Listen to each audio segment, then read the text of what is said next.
In this edition of State of the Arts, quilted cartography. Meet an engineer with a passion for the colors of our planet. An art exhibit that explores the delicate balance of an ecosystem. And Tucson's All Souls Weekend returns. It's all ahead on State of the Arts.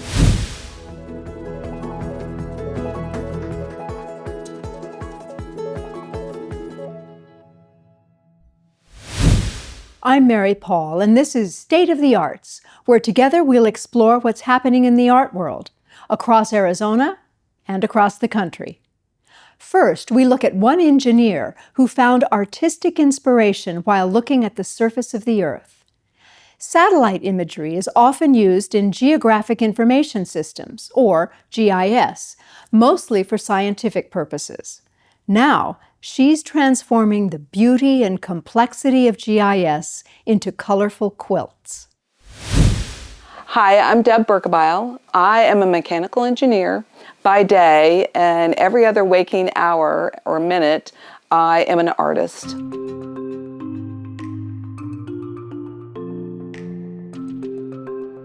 I do art quilts. I take satellite imagery and create, actually from fabric, these depictions of the art satellite imagery.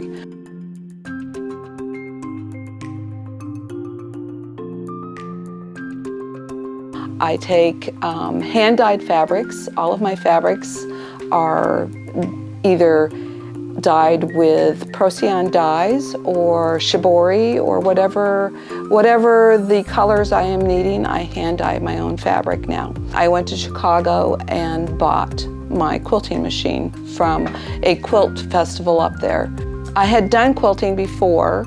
I really wanted to do customer quilting to get a little bit of more money, so I actually started customer quilting. But then in 2014, I went back to school again and started doing GIS. So I'm a professor of geography and geospatial technology. The GIS in that stands for Geographic Information Systems, which is a part of the overall geospatial approach to mapping and to gathering information about the Earth's surface. And GIS involves the computer systems that acquire, store, analyze, and produce data that can then be used to make maps and to be integrated into models about the world around us. I found some images, the satellite images, in a class, remote sensing class, and I fell in love with the colors and the variations and just how bright and cheerful these images were. Right after I got my certificate in GIS, I started not working in the field, but I started doing art quilts of the satellite imagery. Most of my clients do piecing of different patterns that are traditional. There are a few that do some art quilts, but most of them are traditional piece quilts. So the art quilt world, they like the traditional quilts. There are a few quilt shows that mostly show your traditional quilting. Just in the last probably, I would say 15 years, maybe 20, the art quilts have become more successful, and actually now they have more categories and they're more juried into your quilt shows. I like to actually go into just the art world itself and go into some juried shows of different mixed media. A lot of people say, oh, quilting is dying, but it's really not. If you look and go Google, there are quilting guilds. A lot of people aren't familiar with them because they think that the quilting world is, very low, but if you Google quilting guilds just in your area, you'll find quite a few. We're both fiber artists, although she's a true artist and I just mess around. I had seen this quilt under construction, and Deb had never been to Yellowstone or seen the Grand Prismatic Spring, which I have. So to be in her presence when she saw it was just so special. And of course I told everyone we saw, well, she made a quilt like this and here we are.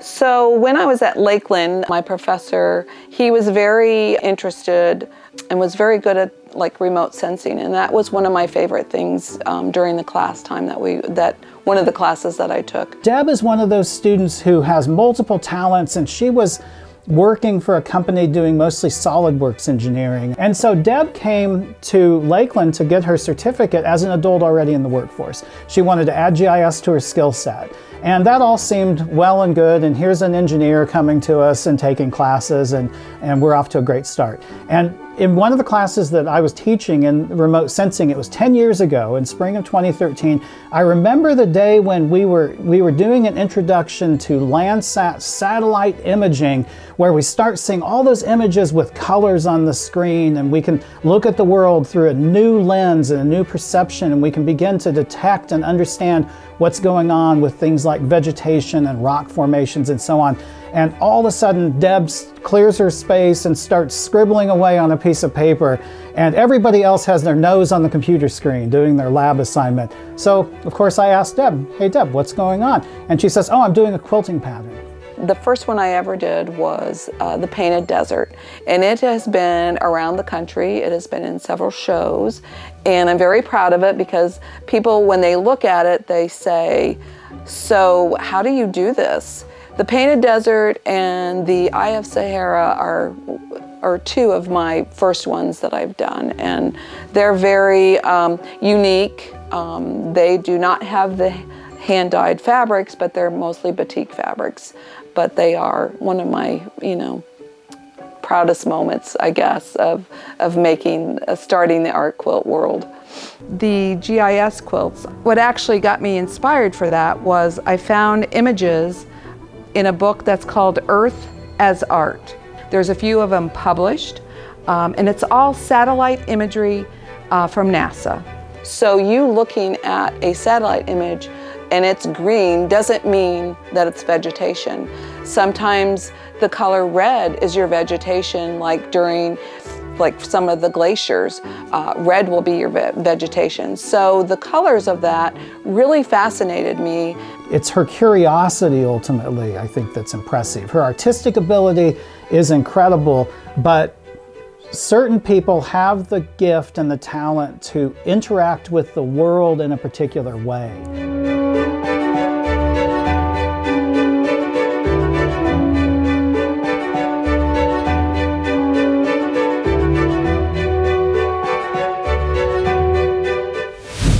This Was Water by Kelly Bornhoft and Carrie Campbell is an interactive sculpture, sound, and video installation centered around the Great Salt Lake.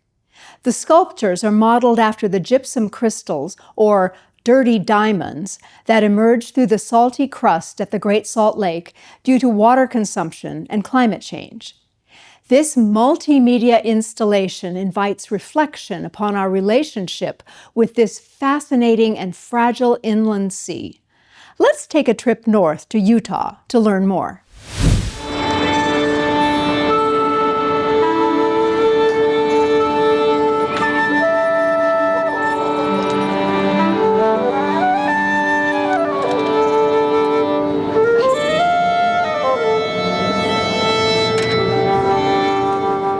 Started out as a concert work. I was just planning this concert work. And then Kelly, she contacted me and said, "Hey, I hear you're working on a Salt Lake artwork. I also work on similar things." So we met, and Kelly agreed to do some video art for the first performance of my concert work. And one thing led to another, and she started proposing this idea of an installation version here at the Dumke Plaza. Part of Carrie's composition is improvised. The musicians can take different amounts of time. So the video that I created had to be adaptable, and I actually VJ'd during the performance. We actually worked really closely through the development of the video. I brought in these dirty diamond crystals, and Carrie responded to them and adapted the sound for the performance, and we recorded video together in the studio. While we pulled this together, I had this vision to create these sculptures and develop an entire environment around the dirty diamonds themselves. We made a proposal to the Dumpke Plaza, and that's how we got to where we are today.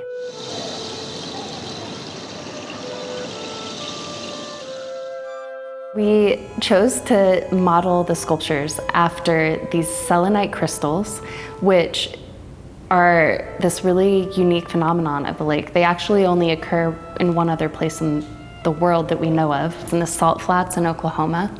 They are increasing. They're becoming more abundant as the lake bed recedes, because the clay where the lake once was is like it propagates then because of the gypsum that's in the clay, and also the water pressure of what remains in the kind of clay bed and the previous lake bed. And so for me, they've really become this metaphor. They're these really beautiful artifacts of loss. As the lake recedes, there are these kind of remembrances or tombstones. And Dr. Bonnie Baxter actually has been researching these and has found that the crystals, because they form so rapidly, which in geological terms is 50 years, they encapsulate clay, which is where they get the name dirty from. And the clay inside of them holds microbes that continue to live and build worlds. In all, the idea is to make the familiar unfamiliar. And in doing that, we sort of shift our relationship with the world as we know it. And part of the impetus behind this whole project is to shift people's perspective in terms of how they relate to their environment. When I started working on the concert piece back in 2023, it was finished in 2024. When I started working on the concert piece, the initial kind of drive behind it was what I was reading about the lake and how the lake was drying up, and there were going to be these huge environmental consequences. And I noticed that cultural attention span can be kind of short. And if we had a rainy day, then everyone's like, oh, okay, the lake's going to be fine. But in fact, we need to learn to think in geological time. And that, of course, involves displacing ourselves, creating another sense of time. But it was really that idea of, oh wow, the lake is going to collapse. This, if the lake dries up, this whole ecosystem is going to collapse. And my own experience of the lake prior to that had just been, oh look, it's a pretty lake. It's interesting, but yeah, okay, cool. But then I started reading about what would happen if the lake dried up. And that's what led me to realize how important it is for wildlife, for humans, for the air quality, for all of these things. And all of that is embedded throughout my concert piece as well. Somewhat abstractly sometimes, but it's there. In my work in general, I'm really interested in bridging the relationship that we have to the earth and the planet and the environment that we live in with the kind of data and the scientific information that's really hard to understand and comprehend. And so for me, what I'm really interested in doing is creating an opportunity for the audience, the viewer, the public to come in and experience, sometimes through a metaphor like the crystals, what rapid change is happening in geological terms. And that kind of shifting of a time frame that Carrie's mentioning is really important, because in our day-to-day life, climate change or the disappearance of the lake feels kind of static and like a far-off issue. But if we change our lens and look at it in a geological perspective, it's rapid and it's alarming, and it's an emergency situation that will make potentially the city that we live in unlivable in the next 10, 15 years. But we just think in these kind of daily perspectives. And so that perspective shift is really essential. We had about 10 weeks to build the sculptures last summer. We took over the sculpture lab at Weber State. I had 3 students work with me, and they all had really distinct roles. So Max Richmond took these 3D models that were really rudimentary that I created, and he adapted them in Blender and created the crystals and then figured out what the facades would be. Then we laser cut the facades, the kind of planes of the crystals, assembled them together, and coated that in resin to really give them the look that they have. I had Xanthi Harris, who is another Weber State student. She's an art student, and she did a lot of R&D on the crystal surfacing and how to get them to really kind of have the right aesthetic. I had another student, August Roth, who's also an art student. She did all the welding on the project, and meanwhile, Max was going in and doing R&D and developing a specific kind of concrete. The concrete on the sculptures is only 1 to 2 inches thick, which is really thin. And we needed to do it that way so that they could be hollow and strong and be able to be transported down to the plaza. So we developed our own mix and did all sorts of experiments just to get the material right. We started with a welded frame, put chicken wire over it, put the concrete on that, and then did this kind of textured surfacing concrete so it could crack and have all the different variation in it. And we put the crystals, once they were assembled, inside of that and finished the whole thing. These are living ecosystems that are encapsulated inside of the crystals that I think of as this kind of metaphorical escape pod. Like the lake is kind of trying to capture what it has as it rapidly diminishes. In the natural world, these things are really small. They're about the size of your pinky.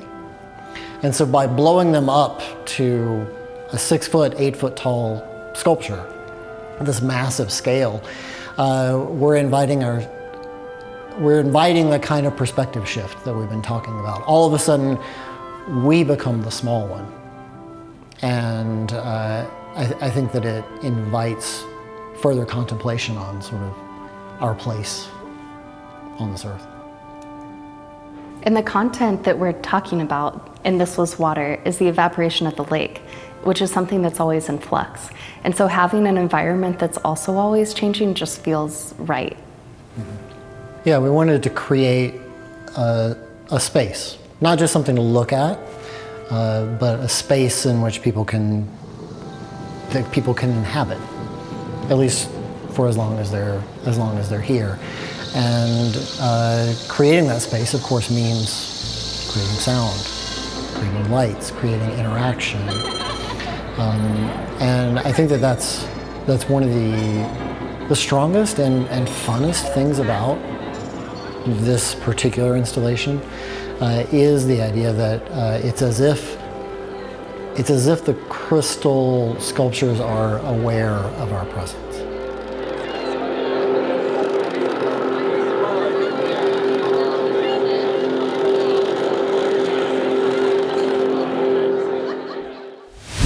Now we preview a Tucson tradition more than 3 decades in the making. All Souls Weekend will bring the community out to the West Side after dark this weekend to honor the dead and celebrate life. The altar dedication ceremony took place earlier this week at the MSA Annex, where it will stand through Sunday when the annual procession takes place. Here's a look.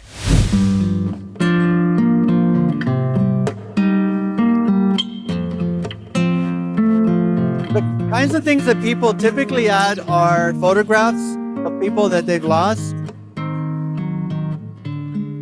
I was asked to create the community altar with volunteers this year. This is my first year doing it, and it was a huge honor to be asked to do it. I had wanted to leave space for people to come and add things to the altar, and so it felt a little empty, but I was so amazed and thrilled when I came back, and it was like completely feel like half a block of stuff had been added to the altar over a week's time. You know, because it takes a community to do these beautiful things. You know, it's not just one person, one place, one altar. It's all the altars. It's all the hearts that connect.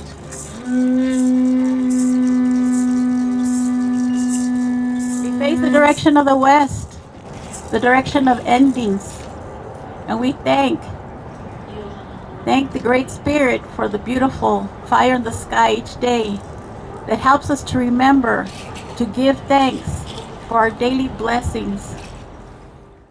Everybody is very respectful of items on the altar. Nothing is ever messed with on an altar or even taken. And I really encourage anyone who's never participated to give it a try, to hold hands with death, and to talk to their ancestors. Now let's take a look at a unique art exhibition in Akron, Ohio, where gallery spaces are illuminated with neon and light.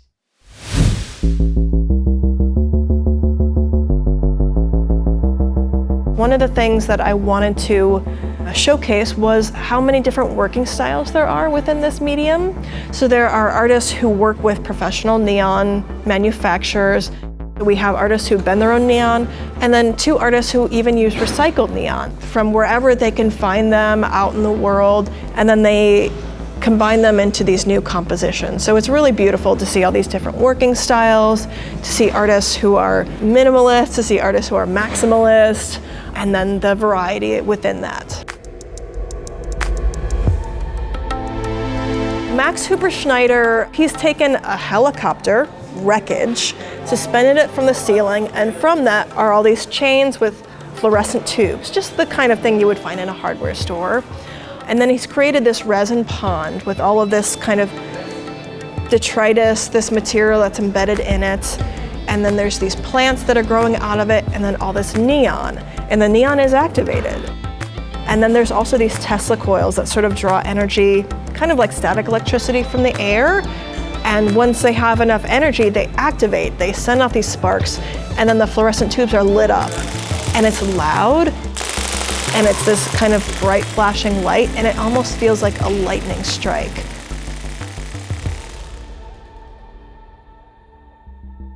My whole modus operandi, as they say, is from recycled material. And if the glass is not broke, chances are it still works. So that can be a challenge to get it to light up, because it's always a surprise. You never know what kind of gas is in it, because neon and argon are 2 different gases in 2 different colors. And the phosphorus on the inside of the glass is what gives them many of the colors. When I get glass, I like to take that paint off so I can see the whole thing. Even with this piece back here, I have removed a lot of the paint that was on those so that those little blue specks can come out. And it gives it a whole nother color in there as well. So argon is the blue, and the many other whites. There are like 10, 12, 14 different whites that you can get. The cooler colors are argon. The warmer colors, your oranges, the reds, and the other kind of warm colors are neon, which is why it's so prominent, because people want to be able to see that, and they can see it from across the street. This is the view of the city through a keyhole, and it was actually in a different version of this one before somebody brought me the big orange piece. And I took that old piece out because I really wasn't happy with it. Put that one in there, and I'm going, yes, now it works. And it's a pretty literal piece. I mean, you can sort of see what's going on there. Whereas this one over here, it's argon. It speaks for itself.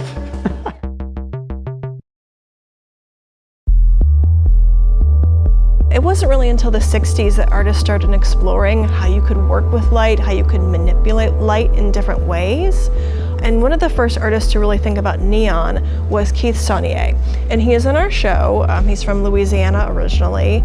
He started experimenting with neon and plexiglass and rubber and mirrors, and really started being very playful with them. He creates these works that are sort of gestural, like a drawing.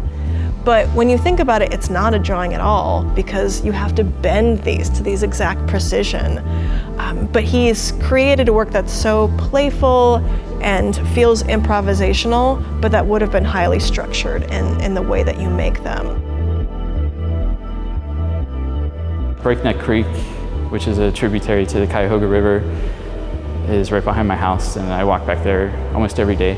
So I was walking back there and I came across this sort of horizon of ice in the forest, which I hadn't seen before. And it was like these frozen circles of ice around trees, and it just really struck me, and I just stopped there and listened and watched, and it was sort of like one of those vista moments. I just was there in that time, in that place, experiencing it. And what had happened was it had flooded, and when the water was high, it froze. And so there was this like 2-inch layer of ice stuck on the trees, and then the water went back down. And so it was just hovering there in this plain. It changed the space that I see every day into something other, something new. That there was always something new to discover. And I would hope that the people visiting the gallery for the first time come in and have a similar feeling where, you know, they're taken a bit out of what's normally running through their mind and into a space where they're more focused on the present. I want people to think about how their senses are activated and how that impacts how they feel in the space, their memories of the space.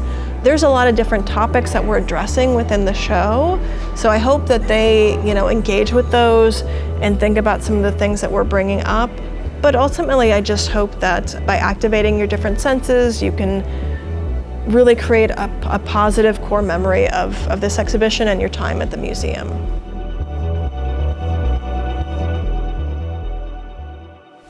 Thank you for joining us for this inaugural edition of State of the Arts. We look forward to sharing stories of art and community with you each week. Until next time, I'm Mary Paul. Thanks for watching.